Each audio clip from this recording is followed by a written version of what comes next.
I'm Tim McGonigal, and first tonight, we are starting this evening with the latest numbers for the crowded primary for Montana's 2nd U.S. House District. 12 candidates in total are looking to advance to the general election, including 4 Democrats and 8 Republicans. So let's take a look at the current leaders in the GOP primary for the Eastern District. State Auditor Troy Downing, he's in the lead with 37% of the vote at this point.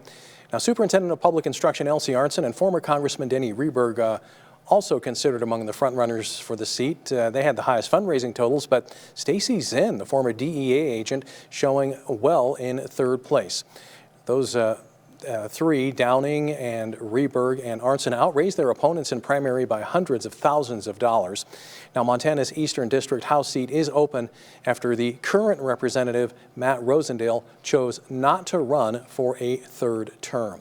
Let's turn now to the Democrats in the running for the Eastern House District. Montana Pride president and business owner Kevin Ham was the first Democrat to jump in the race, but Eastern Montana rancher and businessman Steve Held raised the most money in the primary.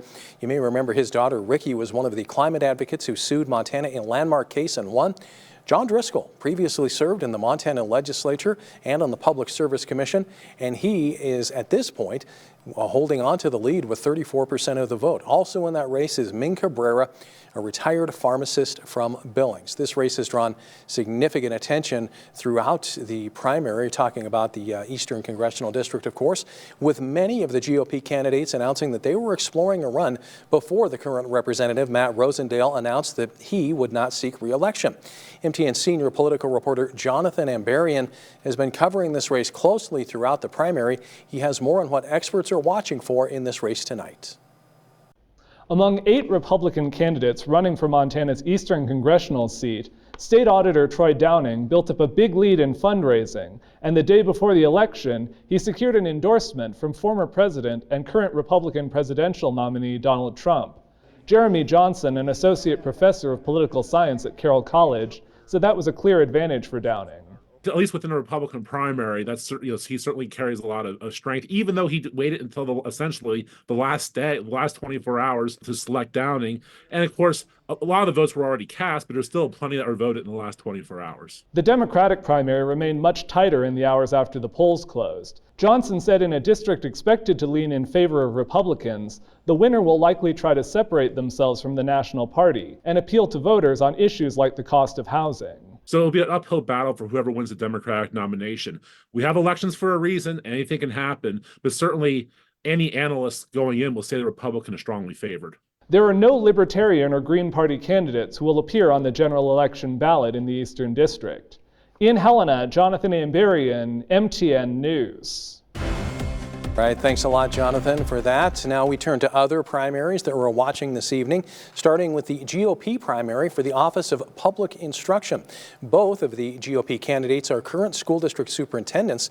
Susie Hedlund down in Townsend and Cheryl Allen is the superintendent principal for the Harrison Public Schools in Madison County. Right now, Hedlund with a fairly commanding lead of almost 30 percentage points. Allen recently made headlines when she was charged with a misdemeanor for allegedly obstructing a criminal investigation at her district. The winner of the GOP primary will face Democrat Shannon O'Brien in the general election. State superintendent seat is open this year because current superintendent Elsie Arntzen is term limited out. And we're also watching the GOP primary for the state auditor's office. 2 Republicans are seeking the nomination. Public Service Commissioner James Brown of Dillon and John Willoughby of Winston. Brown is probably feeling good right now, well in front by more than 35%.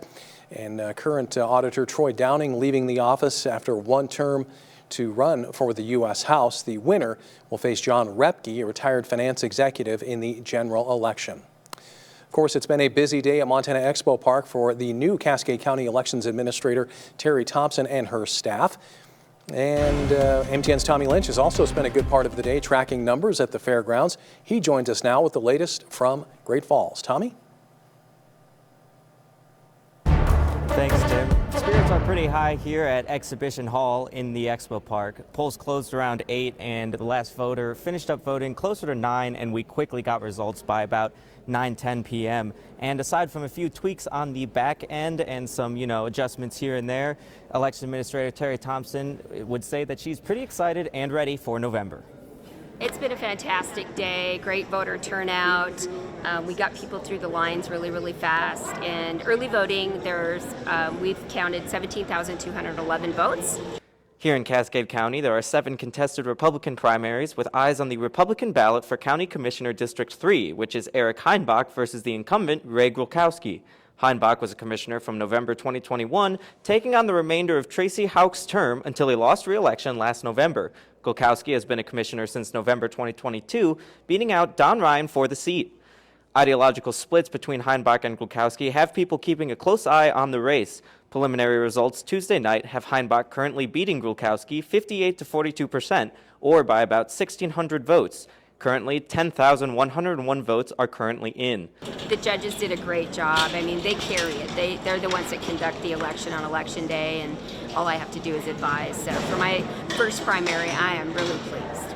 Overall, Thompson is incredibly happy with how it went and is thankful for the support of the county. Thanks for all of the support. The community has been awesome with me and supporting me in this adventure, and I've really enjoyed being the election administrator, and I hope I can gain the trust of Cascade County citizens. Now the election audit will be happening on the 12th with the canvass on the 13th, and all updated numbers that will be happening throughout the night we will have for you with Montana This Morning.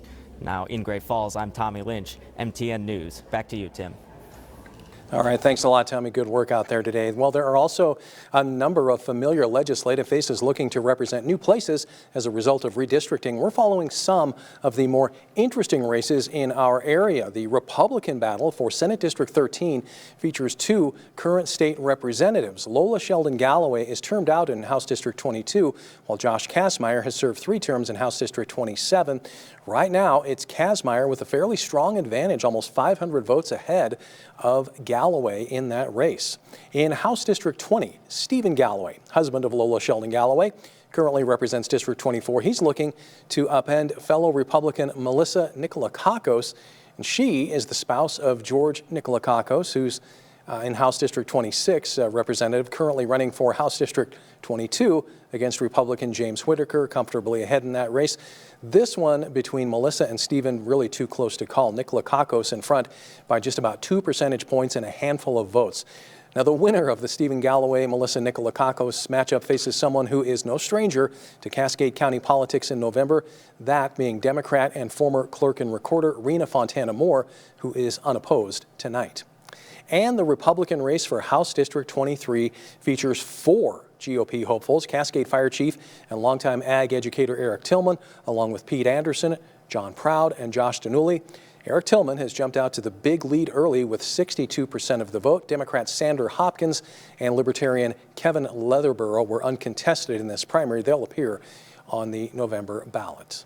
Of course, we're also watching 2 big local issues in the capital city this evening: a public safety levy and a bond for the city of Helena. Now, the levy would raise money around $3.1 million to add 9 new police office positions and 15 new firefighters and pay for the equipment needed for those positions. If it passes, it would raise taxes on a home value to $300,000 by about $128 a year. Additional police staff include patrol officers, call takers, a community resource officer, a civilian crash investigator, and 3 new detectives. Right now, the no votes are firmly in front there by about 800 votes. We move on to the fire station bond, which would cover the cost to build and operate a 3rd fire station on the city of Helena's north side. The fire station and training facility would cost an estimated $7 million. If approved, would raise taxes on a home valued at $300,000 by about $22 a year. That bond and levy request comes as owners are seeing sharp increases in their property taxes. This one really too close to call at this point. Just literally less than 20 votes separating this one. The 50-50 split right now. Helena area voters, you may remember defeated a slate of school levies recently. Well, these results are unofficial and will continue to be updated throughout the night and until all the votes are counted. In the meantime, you can always go to our websites for updated results at KRTV and KXLH.com.